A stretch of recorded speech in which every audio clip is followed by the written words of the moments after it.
নমস্কার বন্ধুরা, আশা করি সবাই ভালো আছেন। তো বন্ধুরা, আমার আজকের রেসিপি হচ্ছে মলা মাছের চচ্চড়ি। এই রেসিপি কিন্তু সবাই বানাতে পারেন, তবুও আমি বাড়িতে যেভাবে রান্না করি সেভাবেই আপনাদের সাথে শেয়ার করছি। আশা করছি ভিডিওটি দেখবেন।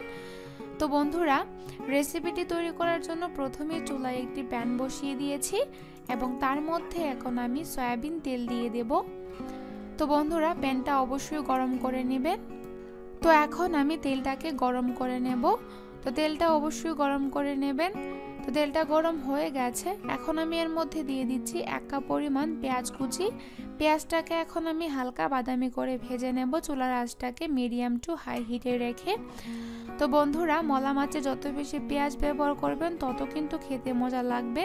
তো পেঁয়াজটা বাদামি কালার হয়ে গেছে, আপনারা দেখতেই পাচ্ছেন।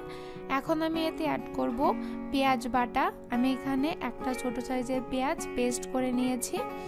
তো এখন আমি দিয়ে দিচ্ছি 1 চা চামচের মতো হলুদের গুঁড়ো, সেই সাথে দিয়ে দিচ্ছি 1 চা চামচের মতো মরিচের গুঁড়ো। ঝালটা একটু বাড়িয়ে দিবেন, কারণ চচ্চড়িতে কিন্তু ঝাল বেশি খেতেই ভালো লাগে। আর দিয়ে দিচ্ছি 1 চা চামচের মতো ধনিয়ার গুঁড়ো, সেই সাথে আমি দিয়ে দিব স্বাদ মতো লবণ। তো লবণও আমি দিয়ে দিয়েছি। এখন আমি সবগুলো মশলা একসাথে মিক্স করে নেব। তো মশলাটা আমার মিক্স করা হয়ে গেছে, আপনারা দেখতেই পাচ্ছেন মশলাটাকে আমি মিক্স করে নিয়েছি।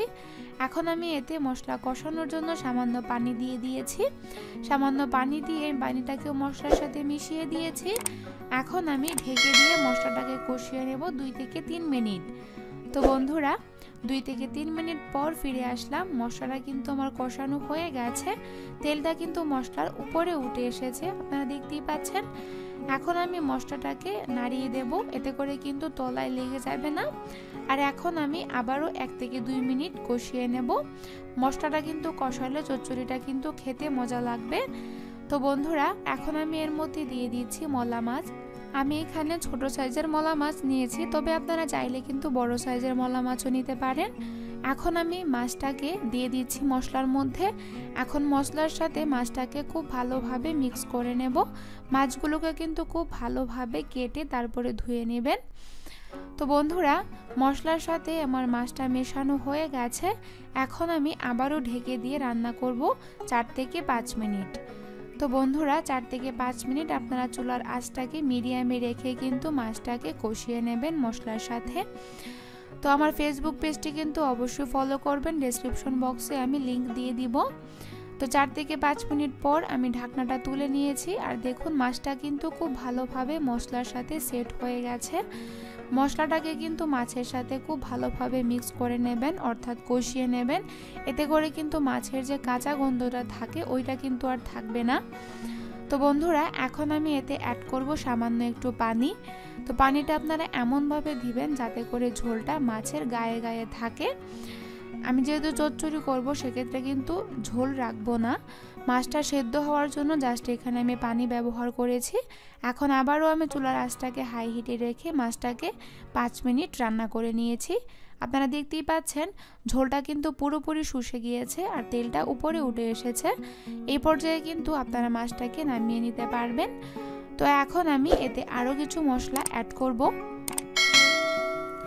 তো আমি প্রথমেই দিয়ে দিচ্ছি ধনেপাতা কুচি। ধনেপাতাটা একটু বেশি করে দিবেন, এতে করে কিন্তু খেতে অনেক মজা লাগবে। আর দিয়ে দিচ্ছি ফালি করে 3টে কাঁচামরিচ। এখন আমি ধনেপাতা এবং কাঁচামরিচটাকে মাছের সাথে মিশিয়ে নিচ্ছি। তো মিশিয়ে নেওয়া হয়ে গেছে, এখন আমি মাছটাকে নামিয়ে নেব। তো আপনারা চাইলে কিন্তু আরেকটু জাল করে নিতে পারেন, অর্থাৎ আরেকটু কিন্তু শুষিয়ে নিতে পারেন। যেহেতু চচ্চড়ি, এই চচ্চড়িটা কিন্তু গরম ভাতের সাথে খেতে খুব মজা লাগে। আপনারা অবশ্যই কিন্তু বাড়িতে তৈরি করবেন এই রেসিপিটি। আশা করছি আমার আজকের এই রেসিপিটি আপনাদের ভালো লাগবে।